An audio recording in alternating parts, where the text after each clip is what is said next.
Hey guys, this is Utopia here. This is going to be the first kind of segment in the series of videos that I want to put up, each having to do with Infernities and basically how to play them.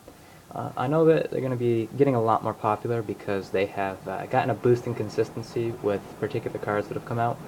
They also have good matchups against a lot of the meta, and I can see them getting very popular in the future. And if they do get very popular, I don't want people to uh, have the impression that it's basically a luck sacking deck. Although there are moments when you top deck that Archfiend and you pummel the opponent, and that was all because of luck. But overall, it's really a strategy-oriented deck. The Xyz version, the most current version nowadays, not as much as the older Synchro version, because the Synchro version required much more setup. But I think Xyz version has more strategy, nonetheless, that goes into it than regular decks, nonetheless. So I'm going to get into it. I'm going to start off by explaining the differences between an Infernity deck and a normal, everyday 40-card deck. So first off, if you know what Infernities are all about, you know that Infernities or they need no cards in their hand in order to activate the effects, which is a whole new dynamic, which means that the player has to be in a different mindset than they would if they were playing another deck. So, just an example, I'm going to take off the first 6 cards, representing a starting hand.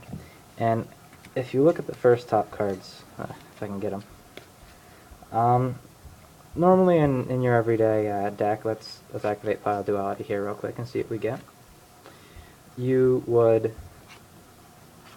first, let's reveal the top 3 and add that. In the average everyday deck, you know that your opponent, obviously is playing a deck with monsters, especially nowadays.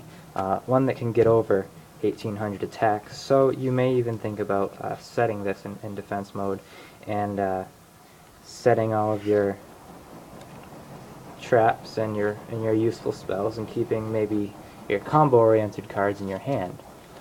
Maybe even setting the Book of Moon in a normal deck. But in Infernities, the idea is to basically get as much information as possible from the opponent so that you can better utilize it in the future, and to use resources in ways that allow your resources to be used in more ways than one. For instance, putting this Archfiend in attack mode not only shows my opponent that I may have a barrier, but it also shows that I have field presence.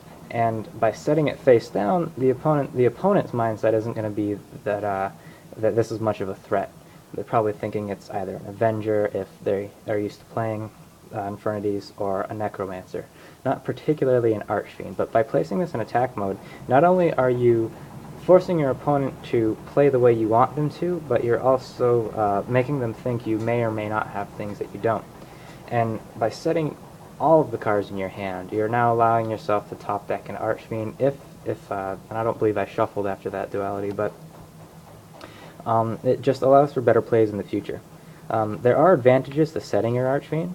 For instance, it only has 1200 defense, which means that it can be ran over by a bunch of different cards, thus getting it into the graveyard where it is best utilized. However, putting it in attack mode not only affects the way your opponent thinks, but it affects the way that they play too. For instance, you have an 1800 attack pointed monster on the field in attack position right now, which means that they're going to have to attack over it in order for this to not be a threat, or play a monster whose attack is higher. This means that they are potentially going to use more resources in order to get this Archfiend off the field. So now, as you can see, not only is that Archfiend being used to bait out opponents' resources, but it's also being eventually being put in the graveyard, which it is best used in.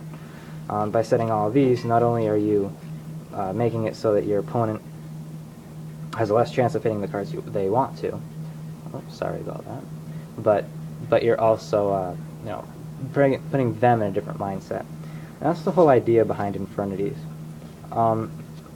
Another is you want future setup, and this is where the argument that setting that Archfiend can be good comes in.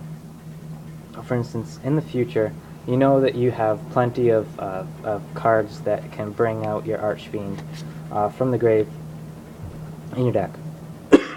Sorry, guys.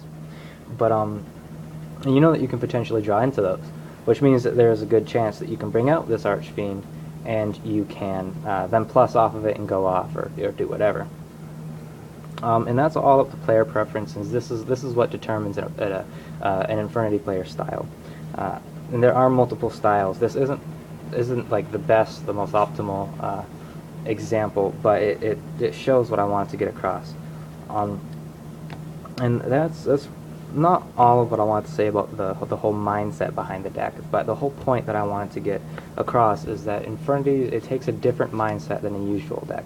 In the usual deck, you want to play conservatively, and although you want to do that in Infernities, other decks focus more on playing conservatively and controlling the amount that you use the resources, whereas in Infernities, you can do that a lot more if you play conservatively, but at the same time, you can get more out of the resources because it's just more explosive.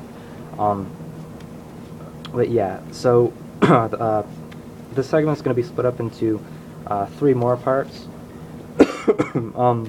being beginning game, middle game, and end game, kind of like in chess, but applied to Yu-Gi-Oh! So I hope you guys enjoyed this. Just comment below, your thoughts on the player's mindset, and instead of your thoughts on like beginning, middle, and end game, that you'll have time to post those later on the other videos. So yeah, make sure you guys watch the whole series. I hope you guys get better at playing this deck by watching these, and I'm starting to rant. So yeah, I'll see you guys later. Don't forget to subscribe.